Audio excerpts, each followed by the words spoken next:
Morning friends, મજામાં બધા? તો વાંધો નહીં. 311 સાયન્સની અંદર ભૌતિક વિજ્ઞાન વિષયના પ્રકરણ નંબર 7, જેમનું નામ છે રોટેશનલ મોશન, એટલે કે ચાક ગતિ એન્ડ સિસ્ટમ ઓફ પાર્ટિકલ્સ, કણોનું તંત્ર. વિદ્યાર્થી મિત્રો, આપણે 15 લેક્ચર જોઈ ગયા છીએ. હવે લગભગ પૂર્ણતાના આરે છે ચેપ્ટર, બરાબર. હવે 5 લેક્ચર થશે કદાચ. પહેલેથી વાત હતી કે આપણે 20 લેક્ચર આ ચેપ્ટરની અંદર થશે. અહીંયા આપણે આજે જે સમજવાનું છે, સ્થિર અક્ષને અનુલક્ષીને દ્રઢ પદાર્થની શુદ્ધ ચાક ગતિ. જો બરાબર સમજો, બે વસ્તુને બેલેન્સ કરજો. એક રેખીય ગતિ આવશે, એમાં રેખીય ગતિમાં બે હતી, બરાબર છે. એક કાઇનેમેટિક્સ અને એક ડાયનેમિક્સ. રેખીય લિનિયર મોશનની અંદર બે પાર્ટ હતા, એમ રોટેશનલ મોશનમાં બે પાર્ટ છે, બરાબર છે. એક જે રોટેશનલ કાઇનેમેટિક્સ આવશે, એક રોટેશનલ ડાયનેમિક્સ આવશે. કાઇનેમેટિક્સ એટલે જો પહેલી વસ્તુ તો એ કે આપણે ચાક ગતિની અંદર બે બાબતો ભણ્યા થાય કે એક સ્થિર અક્ષને અનુલક્ષીને કણ ચાક ગતિ કરતો હોય અને એની અક્ષે પરિભ્રમણ મતલબ ગતિ કરતી હોય, તો એ સ્થાનાંતરિત ગતિની ચાક ગતિ એ બે. પણ આપણે એ અત્યારે નથી સમજવાનું. આખા ચેપ્ટરમાં આપણે સ્થિર અક્ષને અનુલક્ષીને ચાક ગતિની વાત કરી, બરાબર છે. હવે આપણે જે આગળના ચેપ્ટરોમાં ભણી ગયા છીએ એની સરખામણી જ આવશે, રાઈટ. તો લાસ્ટ લેક્ચરની અંદર બાળકો આપણે જે ચર્ચા કરી હતી, લાસ્ટ લેક્ચરની અંદર આપણે કેના વિશે ભણ્યા હતા? તો કે આપણે બે પ્રમેય ભણ્યા હતા. એક હતું લંબ અક્ષ પ્રમેય. કયું હતું? લંબ અક્ષ પ્રમેય. અને બીજું હતું સમાંતર અક્ષ પ્રમેય.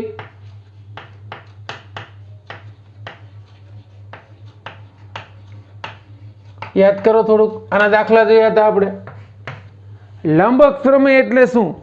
તો કે લંબ અક્ષ પ્રમેય છે ને એ સમતલીય પદાર્થોને લાગુ પડે. આમ આપણે વાત કઈ રીતે, માનો કે આનું એક્સ અક્ષ કહી દઉં, આને વાય અક્ષ કહી દઉં, આને ઝેડ અક્ષ કહી દઉં.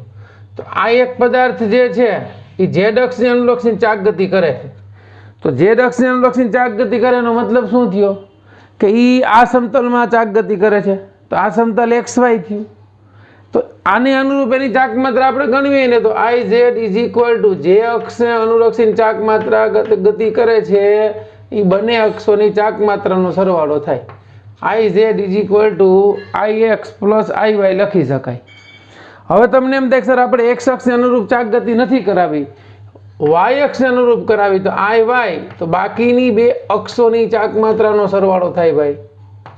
તમને એમ થાય એ નથી કરવું, આપણે ઝેડ અક્ષ લેવી, તો આઈ ઝેડ ઇઝ ઇક્વલ ટુ બાકીની બે અક્ષોની ચાક માત્રાનો એક્સ આવશે ને, અહીંયા આવશે વાય અને ઝેડ. તો આ થઈ ગયું લંબ અક્ષ પ્રમેય. આ જે પ્રમેયો લાગુ પાડો ને બાળકો, એનાથી આપણને ચાક ગતિના ઘણા પ્રશ્નોનું નિરાકરણ આપણને મળી જાય, સરળતાથી ગણતરી થઈ શકે, રાઈટ. આ આપણે વાત કરી હતી લંબ અક્ષ પ્રમેયની. હવે સમાંતર અક્ષ પ્રમેય કેવું હતું ભાઈ?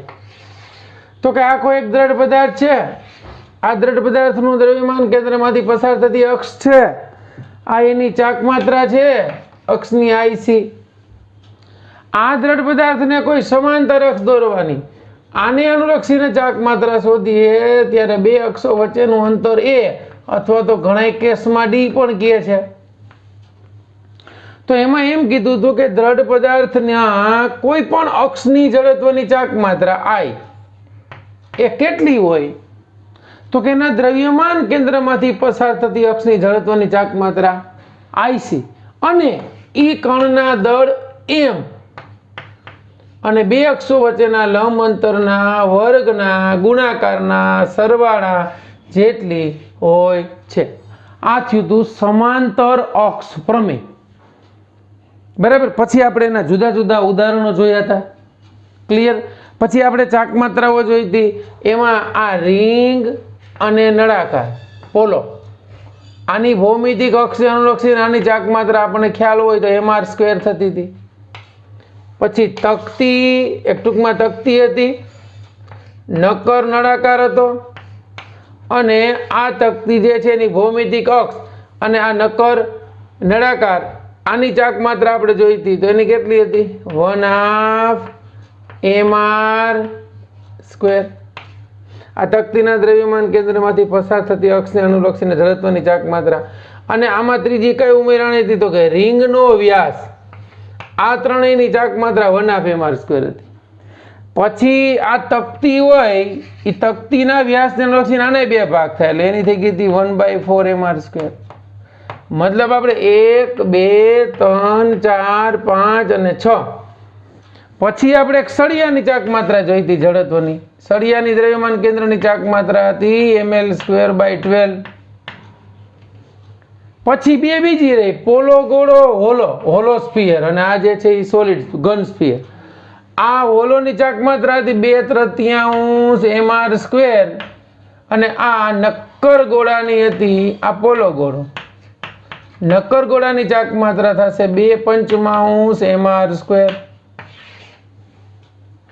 પછી આપણે એક ચક્રાવર્તનની ત્રિજ્યા અને જડત્વની ચાક માત્રા વચ્ચેનો સરસ મજાનો સંબંધ જોયો તો ભાઈ. તો કે ચાક માત્રા એટલે I = mr² થાય અને ચક્રાવર્તનની ત્રિજ્યા એટલે I = mk² થાય. આને સરખાવો એટલે બધાની તમને ચક્રાવર્તનની ત્રિજ્યા મળી જાય. ક્લિયર બાળકો? તો એટલું આપણે જે છે એ જોયું હતું. ફરીવાર રિવાઇન્ડ કરી લ્યો પછી આપણે આગળ વધીએ. બરાબર. હવે આપણે જોવાનું છે સ્થિર અક્ષને અનુલક્ષીને. સ્થિર અક્ષને અનુલક્ષીને દ્રઢ પદાર્થની શુદ્ધ ચાક ગતિ. શુદ્ધ ચાક ગતિ એટલે કાઇનેમેટિક્સ, રોટેશનલ કાઇનેમેટિક્સ અથવા તો કાઇનેમેટિક્સ ઓફ રોટેશન. ચાક ગતિનું શુદ્ધ શાસ્ત્ર જે છે એ પણ કેવું તો કે એની સ્થિર અક્ષને અનુલક્ષીને. એની અક્ષ જે છે સ્ટેબલ છે, ફરતી નથી. એવા દ્રઢ પદાર્થની આપણે અહીંયા વાત કરવાની છે. ઓકે બાળકો? તો સૌપ્રથમ આપણે જોઈ ગયા છીએ, યાદ રાખજો બરાબર, કે રેખીય ગતિ અહીંયા આપણે આપણી સામે જ રાખવાની છે અને અહીંયા આપણે ચાક ગતિ સમજવાની છે.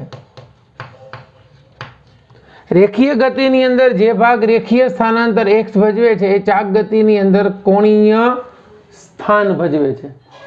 આને જો હું ડેલ્ટા x કહી દઉં તો આ રેખીય સ્થાનાંતર થયું, આ કોણીય સ્થાનાંતર થયું. યાદ રાખજો, આ ચેપ્ટરની અંદર ઘણી બધી જગ્યાએ બુક્સમાંય ભૂલ છે. ઘણીવાર એવું હોય કે હોય કોણીય સ્થાન ને લખાઈ ગયું હોય કોણીય સ્થાનાંતર. સ્થાન અને સ્થાનાંતરમાં ઘણો બધો ડિફરન્સ છે, એ જોજો. હવે કારણ કે આ જે છે એ x2 - x1 કરું ને તો હું આને કહેવાય રેખીય સ્થાન કહેવાય, આને કહેવાય રેખીય સ્થાનાંતર. એમ અહીંયા હું લખું તો θ2 - θ1 આને કહેવાય કોણીય સ્થાન, આને કહેવાય કોણીય સ્થાન. પરંતુ આ જે મળ્યું ને બાળકો એ મને મળી ગયું કોણીય સ્થાનાંતર. ખાસ ધ્યાન રાખજો. પછી આપણે જોયું તો કે રેખીય ગતિને જે વેગનું કામ છે એ અહીંયા કોણીય વેગનું છે. બરાબર.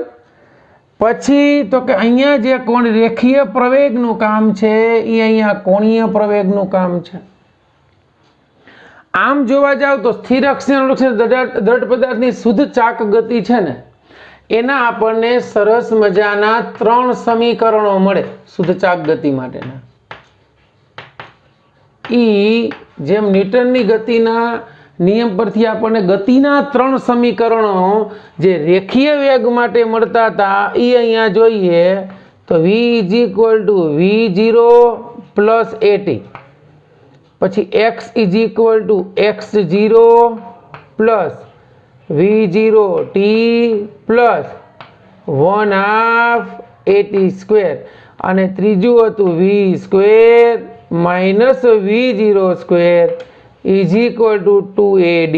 ધ્યાન આપજો, આનો જ આપણે ઉપયોગ કરી અને ચાક ગતિ માટેના સમીકરણો તારવવાના છે. બરાબર. તો એ ચાક ગતિના સમીકરણો તારવવાના છે તો આપણે જેમ રેખીય ગતિમાં તારવતા હતા એવા જ 3 સમીકરણ અહીંયા આપણને મળે. તો એ સમીકરણ કઈ રીતે મળશે આપણે જોઈએ. ધારો કે કોઈ કણ, ધારો કે દ્રઢ પદાર્થ ચાક ગતિ કરે છે તો t1 = 0 સમયે એનું કોણીય સ્થાન θ1 = θ0 અને એમનો કોણીય વેગ ω1 = ω0 છે। પછી આ કણ ચાક ગતિ કરે છે તો t2 = t સમયે ધારો કે એનું કોણીય સ્થાન બદલાય અને θ2 = θ થાય છે, અને t સમયમાં એનું કોણીય સ્થાન બદલાય છે તો ત્યાં કોણીય વેગ ω2 = ω છે। આપણે રેખીય ગતિમાં સમજતા હતા બાળકો, એ જ વસ્તુ છે, ધ્યાન આપજો। બરાબર, અહીંયા આપણે એક આકૃતિ દોરવાનો પ્રયત્ન કરીએ છીએ કે આ એક દ્રઢ પદાર્થ છે, જે આ એની ભ્રમણાક્ષ છે, આ એનું દ્રવ્યમાન કેન્દ્ર છે। આપણે અહીંયા 3 અક્ષો જે છે વિચારી લઈએ। આ જે છે એ આપણને જે બુક્સની અંદર આપી છે અક્ષો આ પ્રમાણે આપી છે, x y અને z। આ કણ z અક્ષને અનુલક્ષીને ચાક ગતિ કરે છે, તો અહીંયા x અક્ષને સમાંતર આપણે બીજી એક અક્ષ કોઈ પણ બિંદુ પાસે વિચારીએ અને x ડેશ કહી દઈએ, આ y ડેશ કહી દઈએ, તો આ z તો બંને માટે સમાન જ છે। અહીંયા કોઈ કણ ચાક ગતિ કરે છે, આ કણ ચાક ગતિ કરે છે, આ એનું કેન્દ્ર છે, એને O કહી દઈએ। એનું t1 સમયે સ્થાન અહીંયા છે, એને આપણે P બિંદુ કહી દઈએ। t2 સમયે સ્થાન અહીંયા છે, એને P ડેશ કહી દઈએ, આ OP અને OP ડેશ। આ t = 0 સમયનું સ્થાન છે, આ t = t સમયનું સ્થાન છે, ઈ ગાણામાં એનું કોણીય સ્થાનાંતર ડેલ્ટા થીટા થયું। અહીંથી આ અક્ષના સંદર્ભમાં ગણો બાળકો, તો અહીંયા સ્થાન એનું θ1 હતું અને અહીંયા આવ્યો ત્યારે એનું કોણીય સ્થાન θ2 છે। બરાબર સમજજો। તો આમ તમે જોવા જાવ ને તો θ1 = ધારો કે θ0 હોય તો θ2 જે છે એ θ0 વધતા θ થયું। તો તમે કોણીય સ્થાનાંતર લ્યો તો θ2 - θ1 થાય, એટલે કોણીય સ્થાનાંતર θ2 = θ0 + θ -θ0। આ કેન્સર, એટલે કોણીય સ્થાનાંતર તમને θ જેટલું મળ્યું એવું કહી શકાય। બરાબર। તો હવે અહીંયા આપણે જેમ આગળના સમીકરણોની અંદર જે લેતા હતા રેખીય ગતિની અંદર, એ જ વસ્તુ આપણે અહીંયા લેવી છે। તો હવે આપણે સીધું લઈએ કોણીય પ્રવેગ। હવે કારણ કે આ કોણીય વેગ તો દરેક કણ માટે અચળ છે, તો કોણીય પ્રવેગ પણ સરખો હશે। કોણીય પ્રવેગ α = કોણીય વેગનો ફેરફાર એના છેદમાં સમયનો ફેરફાર। આ સમીકરણો આપણે ખાલી કેમ આવ્યા એ ખ્યાલ આવે, બાકી સીધા સૂત્રો યાદ રાખો તો કઈ ફેર નથી પડતો। ω2 ω, ω1 ω0, t2 જે છે એ t અને t1 જે છે એ 0, એટલે સમીકરણ ઉમેર્યું ω-ω0/t। એટલે તમને આ જે છે અચળ કોણીય પ્રવેગી ગતિનું સમીકરણ મળી ગયું। પહેલું જો અચળ કોણીય પ્રવેગી ગતિ આવશે એટલે આના ઉપરથી બાળકો તમને સમીકરણ મળી ગયું ω-ω0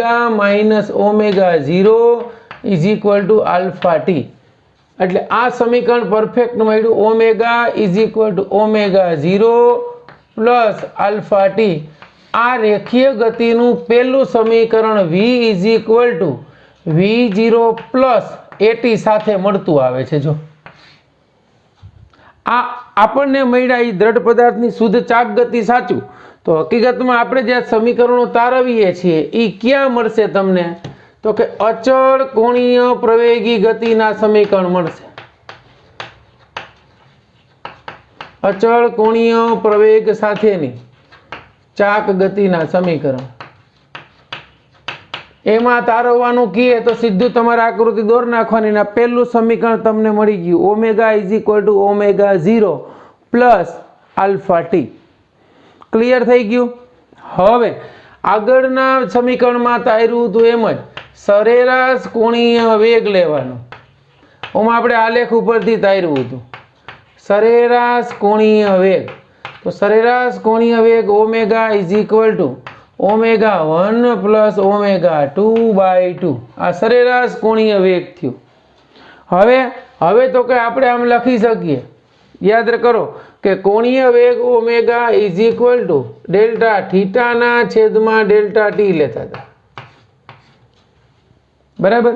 તો અહીંયા આપણે એમ લખી શકીએ કે સરેરાશ કોણીય વેગ બરાબર કોણીય સ્થાનાંતર એના છેદમાં સમયગાળો ડેલ્ટા t। તો આ કોણીય સ્થાનાંતર થીટા 0 એટલે કે અંતિમ સ્થાન theta minus theta 0 by T, એટલે આપણને સ્થાનાંતરનું સમીકરણ મળે કોણીય સ્થાનાંતરનું ઇઝ ઇક્વલ ટુ સરેરાશ કોણીય વેગ એને ગુણ્યા સમય. હવે સરેરાશ કોણીય વેગ જે છે એ તમે લખો તો ω1 પ્લસ ω2 બાય 2 ઇન્ટુ ટી. હવે ω1 કેટલું છે ભાઈ? તો કે ω0. ω2 કેટલું છે? તો કે ω બાય 2 ઇન્ટુ ટી. હવે તો કે હજી આપણે લખી શકીએ theta minus theta 0 is equal two, આની કિંમત મૂકો અહીંયા, ઓમેગાની કિંમત મૂકીએ એટલે ω0 પ્લસ ઓમેગાની કિંમત ω0 plus alpha T by 2 into T. આપણે કેની કિંમત મૂકી? તો કે પ્રથમ સમીકરણ ઓમેગાની કિંમત મૂકી એટલે આપણને સમીકરણ મળ્યું 2ω0 ω0 2ω0 ઇન્ટુ ટી સાથે ગુણાકાર કરી નાખું છું, પ્લસ આલ્ફા અને ટી સાથે ગુણાકાર ટી સ્ક્વેર બાય 2. હવે સ્વતંત્ર છેદ આપી દો એટલે theta minus theta 0 is equal to ω0 T, આ 2 હતું, સ્વતંત્ર છેદ આપી દીધા, બેને બબે, બે વડે ભાગી નાખવા પડે એટલે આ સમીકરણ બાળકો આપણને મળી ગયું. Theta minus theta 0 is equal to ω0 T plus 1/2 alpha T square. આ સમીકરણ મળ્યું અચળ કોણીય પ્રવેગી ગતિનું બીજું સમીકરણ, જે આના જેવું છે, x બરાબર x0 plus v0 T plus 1/2 alpha T square.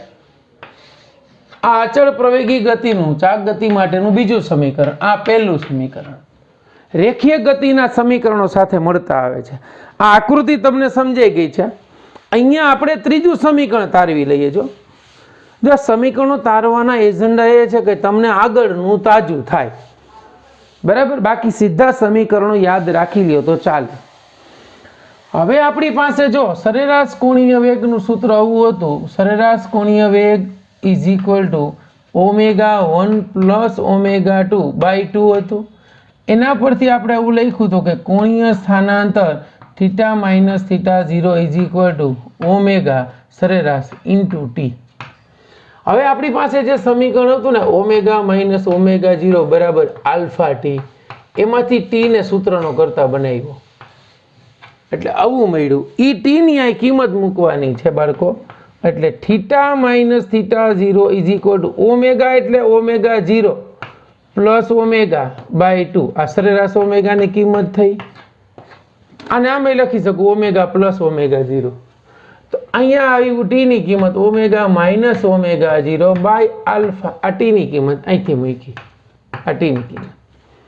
તો આપણને જે સમીકરણ મળ્યું એ મળ્યું થીટા માઇનસ થીટા 0, આ તો થઈ ગયા a પ્લસ બી અને a માઇનસ બી, એટલે મળ્યું a square minus B square એના છેદમાં 2 આલ્ફા. એટલે આપણને સમીકરણ મળ્યું theta minus theta 0 2 alpha is equal to ω square minus ω0 square. આ થઈ ગયું અચળ પ્રવેગી ગતિનું કોણીય પ્રવેગી ગતિનું ત્રીજું સમીકરણ નંબર 3. આ સમીકરણ બાળકો જે છે એ કેની સાથે મળતું આવે છે? તો કે આ સમીકરણ x minus x0 into 2a is equal two v square minus v0 square. અહીંયા આપણને ખબર પડી ગઈ કે x આરે થીટા આવે, x0 આરે થીટા 0 આવે, v હોય તો ઓમેગા આવે, v0 હોય તો ω0 આવે, અને અહીંયા આલ્ફા હોય તો a આવે. પૂરું. આ 5 રાશિઓનો સંબંધ તમને ખબર પડી જાય એટલે અચળ કોણીય પ્રવેગી ગતિના જે 3 સમીકરણો બાળકો આપણે મેળવવાના છે એ આપણને સરળતાથી મળી જાય. તો આ જે છે એ આપણે સ્થિર અક્ષની અનુલક્ષી ને જો કોઈ કણ ગતિ કરતો હોય તો એના સમીકરણો આપણને મળી ગયા. આ 3 સમીકરણો પરથી આપણે દાખલાઓ સરળતાથી ગણી શકીએ. એમાંનો આપણને દાખલો આપ્યો છે પહેલો 7.13 કે પ્રાથમિક સિદ્ધાંતોને આધારે સમીકરણો મેળવો. એટલું તમે લખી લ્યો, બરાબર છે. પછી આપણે એક ગણીએ. ચાલો, ઉદાહરણ 7.13 માં આપણને એવું કહ્યું છે, ઉદાહરણ 7.13 એમાં આપણને કીધું છે કે પ્રાથમિક સિદ્ધાંતોને આધારે આપણે સમીકરણો મેળવવાના છે. કયા સમીકરણો? તો આ 3 સમીકરણો પ્રાથમિક સિદ્ધાંતોને આધારે મેળવીએ. 3 હું અહીંયા મેળવીને દેખાડું છું, બરાબર. બીજું,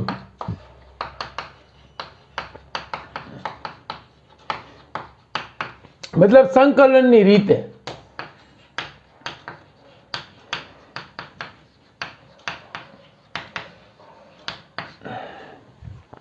બહુ ઇઝી ગોઈંગ મેથડ છે. આપણે જે રેખીય ગતિની અંદર જોયું હતું ને બાળકો, એ જ વસ્તુનો ઉપયોગ કરવાનો છે. અહીંયા આપણે પહેલું સમીકરણ જે આપણે તારવવાનું છે અહીંયા, એ omega is equal to omega 0 plus alpha T ઉપરથી છે. તો આ સમીકરણ મેળવવા માટે આપણે શું કર્યું હતું? તો કે સૌપ્રથમ કોણીય પ્રવેગનું સૂત્ર લીધું. તો કોણીય પ્રવેગનું સૂત્ર શું છે ભાઈ? તો કે alpha is equal to D omega by DT છે. પૂરું. તો ડી ઓમેગા ને સૂત્રનો કરતા બનાવો, આલ્ફા ઇન્ટુ ડીટી થઈ ગયું. આ સમીકરણ 1 થઈ ગયું. સમીકરણ 1 નું સંકલન કરી નાખો ભાઈ. સમીકરણ 1 નું સંકલન કરતા ચાલો આનું સંકલન કરી નાખીએ તો શું મળશે? Integration of D omega is equal two integration of alpha into DT. આ સંકલનની સરળ રીત છે એકદમ. બંને બાજુ સંકલન કરી દેવાનું, લિમિટ મૂકી દેવાની. અહીંયા આપણને પ્રારંભિક કોણીય વેગ ઓમેગા 0 કહ્યો, અંતિમ એમ હોય સમય 0 અને અંતિમ સમય t. પોતાની સાથે સંકલન પોતે થાય. લિમિટ ઓમેગા 0 થી ઓમેગા. આલ્ફા અચળ છે, ડીટી નું સંકલન t થાય 0 થી t. અચળાંકની રીતે કાંઈ જરૂર નથી આપણે સમજવાની, આ સીધું થઈ જાય છે. કિંમત મૂકો, upper limit minus lower limit બરાબર alpha, upper limit minus lower limit. બાળકો આપણને પહેલું સમીકરણ મળી ગયું, ઓમેગા બરાબર આવું, omega is equal to omega 0 plus alpha T. મતલબ આ સમીકરણ આપણને પહેલું અચળ કોણીય પ્રવેગી ગતિનું મળી ગયું કે omega is equal to omega 0 plus alpha T. આ સિદ્ધાંતોને આધારે આપણને કીધું છે કે પ્રાથમિક સિદ્ધાંતોને આધારે સમીકરણ મેળવો. એમાં સંકલનની અલગ રીત આપી છે, બરાબર. એ આપણે કંઈ જરૂર નથી. સિમ્પલ સંકલન આનું ઓમેગા કરી નાખ્યું, આનું આલ્ફા ટી કર્યું, પછી અચળાંક મૂક્યો છે.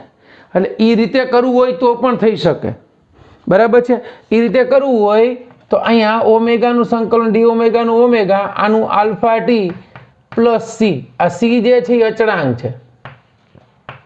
પછી t બરાબર 0 સમયે એને લઈ લીધું, t બરાબર 0 સમયે ઓમેગા 0 બરાબર ઓમેગા છે, બરાબર. અને એટલી કિંમત મૂકી દો તો ઓમેગાની જગ્યાએ ઓમેગા 0 મૂકી દો, બરાબર. અને t ની જગ્યાએ 0 મૂકો અને પ્લસ c, એટલે c ની કિંમત તમને મળી ઓમેગા 0. રેડી? હવે c ની કિંમત અહીં પાછી મૂકી દો એટલે આવી ગયો સમીકરણ, ઉપલું સમીકરણ મળી જશે, રાઈટ. ચાલો હવે આપણે બીજું સમીકરણ તારવવાનું છે. તો ત્યાં આપણી પાસે એક સમીકરણ છે, આનો જ ઉપયોગ કરશું આપણે. Omega is equal to omega 0 plus alpha T. Omega એટલે ડી થીટા બાય ડીટી છે, જોજો. Is equal to omega 0 plus alpha T.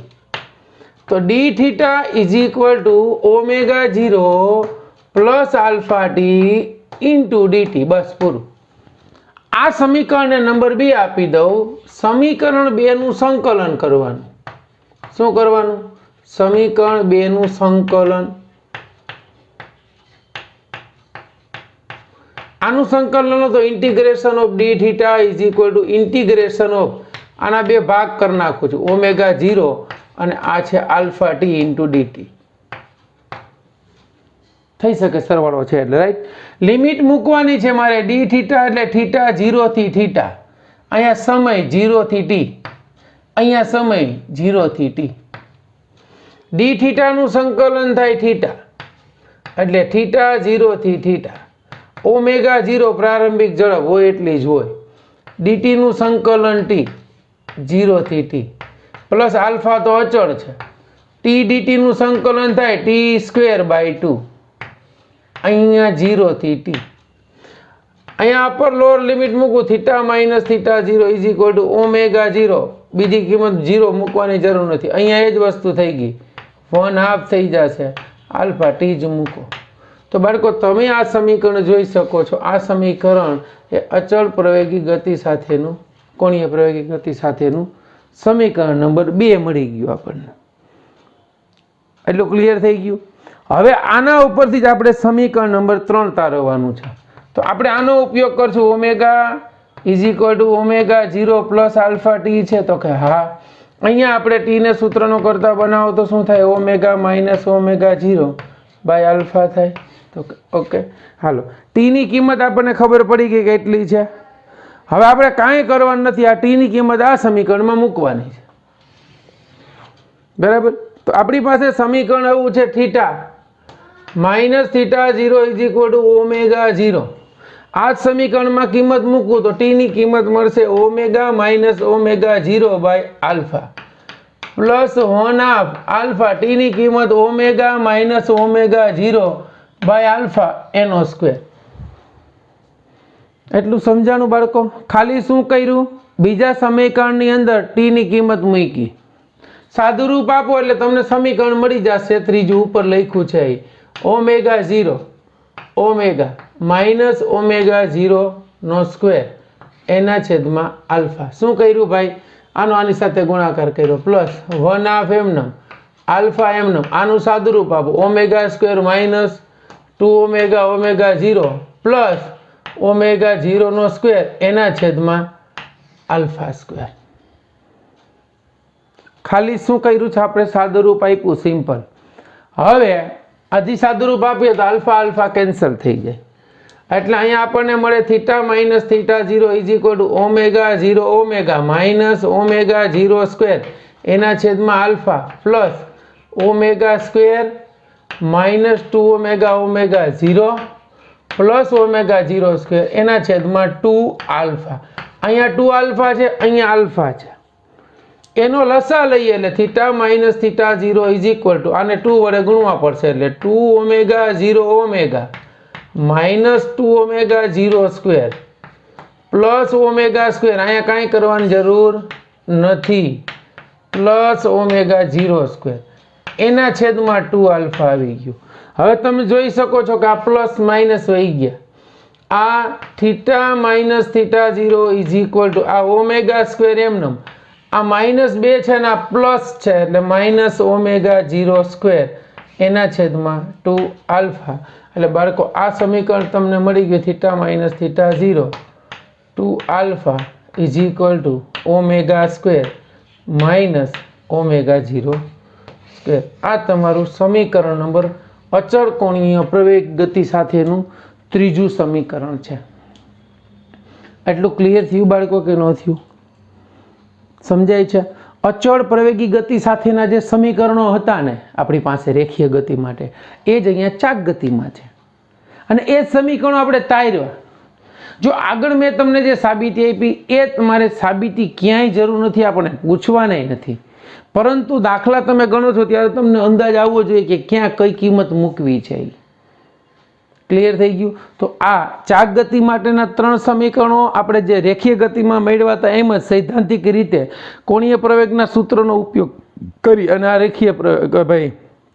કોણીય વેગ અહીં કોણીય પ્રવેગ અહીંયા સ્થાનાંતર આ ત્રણેય સમીકરણોનો ઉપયોગ કરી સંકલનની રીતે આપણે 3 સમીકરણો જે છે એ મેળવ્યા તો બાળકો આની રિલેટેડ એક દાખલો છે એ આપણે નેક્સ્ટ લેક્ચરમાં જોઈશું બરાબર છે અહીંયા સુધી આપણે આ લેક્ચર રાખીએ છીએ નેક્સ્ટ લેક્ચરની અંદર એક દાખલો ગણ્યા પછી આપણે સ્થિર અક્ષને અનુલક્ષીને એની જે ડાયનેમિક અત્યારે ભણ્યા એ કેવું ભણ્યા શુદ્ધ ગતિશાસ્ત્ર હવે કેવું આવશે એનું ડાયનેમિક્સ ચાક ગતિ માટે ડાયનેમિક્સ એટલે ચાક ગતિનું ગતિશાસ્ત્ર હવે એમાં શું આવશે તો કે એની અંદર હવે આપણે કેમ પદાર્થ પર બળ લગાડતા હતા તો એનું રેખીય સ્થાનાંતર થતું હતું ને એમાં અહીંયા ટોર્ક ઉત્પન્ન થશે ક્લિયર થઈ ગયું એટલે ટોર્ક ઉત્પન્ન થાય તો શું થાય એ આપણે નેક્સ્ટ લેક્ચરની અંદર જોઈશું ચાલો બેસ્ટ ઓફ લક.